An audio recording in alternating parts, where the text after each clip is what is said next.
ಅಧಿಕಾರ ದುರುಪಯೋಗ ಪಡಿಸಿಕೊಂಡು ಸಾರ್ವಜನಿಕರ ಮೇಲೆ ಅನಗತ್ಯ ಬಲಪ್ರಯೋಗ ಮಾಡುವುದು ಅಥವಾ ದರ್ಪದಿಂದ ವರ್ತಿಸುವುದು ಇಲಾಖೆಯ ಘನತೆಗೆ ತಕ್ಕ ನಡವಳಿಕೆಯಲ್ಲ. ನಾಗರಿಕರ ಹಕ್ಕುಗಳಿಗೆ ಗೌರವ ನೀಡುವ ಮೂಲಕ ಸಂಯಮದಿಂದ ವರ್ತಿಸಬೇಕು ಎಂದು ರಾಜ್ಯ ಪೊಲೀಸ್ ಮಹಾನಿರ್ದೇಶಕ ಡಾ ಎಂಎ ಸಲೀಂ ಸೂಚಿಸಿದ್ದಾರೆ. ಕರ್ನಾಟಕದ ಹೆಮ್ಮೆಯ ಬ್ರ್ಯಾಂಡ್ ಆಗಿರುವ ಮೈಸೂರು ಸ್ಯಾಂಡಲ್ ಸೋಪ್ ಈ ವರ್ಷ ಅತ್ಯಧಿಕ ಮಾರಾಟವನ್ನ ಕಂಡಿದೆ. ಈ ಹಿನ್ನೆಲೆಯಲ್ಲಿ ಕೆಎಸ್ಡಿಎಲ್ ಬರೋಬ್ಬರಿ 135 ಕೋಟಿ ರೂಪಾಯಿ ಡಿವಿಡೆಂಟ್ ಅನ್ನ ಸರ್ಕಾರಕ್ಕೆ ಹಸ್ತಾಂತರಿಸಿದೆ. ಅಧಿಕಾರಕ್ಕಾಗಿ ನಮ್ಮ ಮನೆ ಬಾಗಿಲಿಗೆ ಬಂದಿದ್ದು ಇದೇ ಕಾಂಗ್ರೆಸ್ಸಿಗರು. ಅದಕ್ಕೂ ಮೊದಲು ನಾನು ಬಿಜೆಪಿ ಜೊತೆ ಸೇರಿ ಸರ್ಕಾರ ರಚನೆ ಮಾಡಿದ್ದು ಅವರಿಗೆ ಗೊತ್ತಿರಲಿಲ್ಲವೇ ಎಂದು ಕೇಂದ್ರ ಕೈಗಾರಿಕಾ ಸಚಿವ ಎಚ್.ಡಿ. ಕುಮಾರಸ್ವಾಮಿ ಹರಿಹಾಯ್ದಿದ್ದಾರೆ. ಅಧಿಕಾರಕ್ಕಾಗಿ ಜೆಡಿಎಸ್ ಕೇಸರೀಕರಣವಾಗಿದೆ ಎಂಬ ಗ್ರಾಮೀಣಾಭಿವೃದ್ಧಿ ಸಚಿವ ಪ್ರಿಯಾಂಕ್ ಖರ್ಗೆ ಹೇಳಿಕೆಗೆ ತಿರುಗೇಟು ನೀಡಿದರು. ಬಿಜೆಪಿ ನಾಯಕರಿಗೆ ಕರ್ನಾಟಕ ರಾಜ್ಯದ ಬಗ್ಗೆ ಕಾಳಜಿ ಹಾಗೂ ಬದ್ಧತೆ ಇದ್ದರೆ ಕೃಷ್ಣಾ ಮೇಲ್ದಂಡೆ, ಮೇಕೆದಾಟು, ಮಹದಾಯಿ ಸೇರಿದಂತೆ ಪ್ರಮುಖ ನೀರಾವರಿ ಯೋಜನೆಗಳ ಜಾರಿಗೆ ಕೇಂದ್ರ ಸರ್ಕಾರದ ಮೇಲೆ ಒಟ್ಟಿಗೆ ಒತ್ತಡ ಹಾಕೋಣ ಬನ್ನಿ ಎಂದು ಡಿಸಿಎಂ ಹಾಗೂ ಕೆಪಿಸಿಸಿ ಅಧ್ಯಕ್ಷ ಡಿಕೆ ಶಿವಕುಮಾರ್ ಸವಾಲೆಸೆದರು.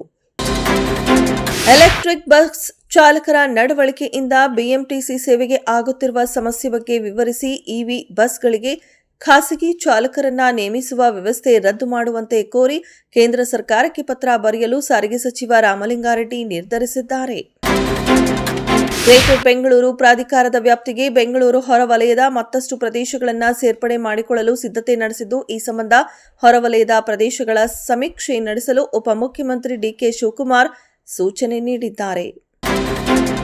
ಜೆಡಿಯು ನೇತೃತ್ವದ ಎನ್ಡಿಎ 20 ವರ್ಷಗಳ ಕಾಲ ಆಡಳಿತ ನಡೆಸಿದರೂ ಬಿಹಾರ ಇನ್ನೂ ಬಡ ರಾಜ್ಯವಾಗಿಯೇ ಉಳಿದಿದೆಯಲ್ಲ ಎಂದು ಆರ್ಜೆಡಿ ನಾಯಕ ತೇಜಸ್ವಿ ಯಾದವ್ ಪ್ರಶ್ನಿಸಿದರು. ಎನ್ಡಿಎ ಮರಳಿ ಅಧಿಕಾರಕ್ಕೆ ಬಂದರೆ ನಿತೀಶ್ ಕುಮಾರ್ ಅವರನ್ನ ಅದು ಪುನಃ ಮುಖ್ಯಮಂತ್ರಿ ಮಾಡುವುದಿಲ್ಲ ಎಂದು ಹೇಳಿದರು. ಅಕ್ಟೋಬರ್ 26 ಹಾಗೂ 28ರಂದು ಮಲೇಷ್ಯಾದ ಕೌಲಾಲಂಪುರದಲ್ಲಿ ನಡೆಯಲಿರುವ 47ನೇ ಆಸಿಯಾನ್ ಶೃಂಗಸಭೆಯಲ್ಲಿ ಪ್ರಧಾನಿ ನರೇಂದ್ರ ಮೋದಿ ಭಾಗವಹಿಸುವುದಿಲ್ಲ. ಬದಲಿಗೆ ದೇಶದ ಪರವಾಗಿ ವಿದೇಶಾಂಗ ಸಚಿವ ಎಸ್ ಜೈಶಂಕರ್ ಭಾರತದ ನಿಲುವನ್ನು ವೈಯಕ್ತಿಕವಾಗಿ ಪ್ರತಿನಿಧಿಸಲಿದ್ದಾರೆ. ವಿಶ್ವ ಚಾಂಪಿಯನ್ ಆಸ್ಟ್ರೇಲಿಯಾ ಎದುರಿನ ಮೊದಲೆರಡು ಏಕದಿನ ಪಂದ್ಯಗಳನ್ನು ಸೋತ ಭಾರತದ ಮೇಲೀಗ ಕ್ಲೀನ್ ಸ್ವೀಪ್ ತೂಗುಗತ್ತಿ ನೇತಾಡುತ್ತಿದೆ. ಇಂದು ಸಿಡ್ನಿಯಲ್ಲಿ ಅಂತಿಮ ಪಂದ್ಯ ನಡೆಯಲಿದ್ದು, ಇದನ್ನ ಗೆದ್ದು ದೊಡ್ಡ ಅವಮಾನದಿಂದ ಪಾರಾಗಬೇಕಾದ ಒತ್ತಡ ಗಿಲ್ಪಡೆಯ ಮೇಲಿದೆ. ನಟ ರಿಷಬ್ ಶೆಟ್ಟಿ ನಟಿಸಿ ನಿರ್ದೇಶಿಸಿರುವ ಕಾಂತಾರ ಒಂದು ದಂತಕತೆ ಚಾಪ್ಟರ್ 1 ಸಿನಿಮಾ 2025ರಲ್ಲಿ ವಿಶ್ವದಾದ್ಯಂತ ಅತ್ಯಧಿಕ ಹಣ ಗಳಿಸಿದ ಭಾರತೀಯ ಚಿತ್ರವಾಗಿದೆ.